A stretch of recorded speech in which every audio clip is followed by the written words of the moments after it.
What if, in fact, the Loki we're going to see in part of Doomsday and Secret Wars is actually the Loki who died in Infinity War? Yes, you heard me right. The Loki we've followed throughout the entire Infinity Saga, who became a sort of hero and died at the hands of Thanos.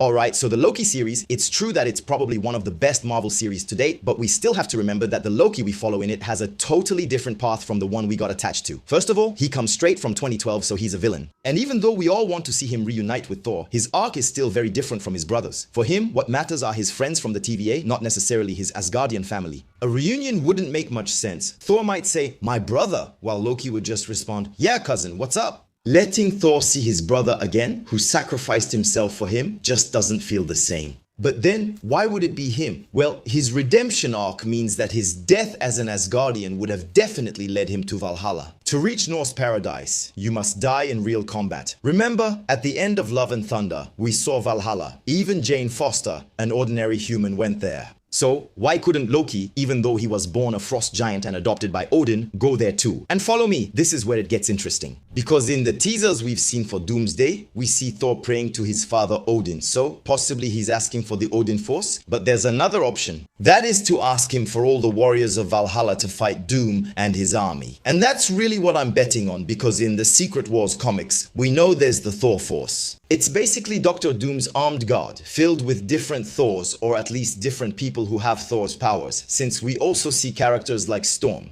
So, let's imagine that while Thor is asking to have all his warriors, Loki is actually part of this close guard.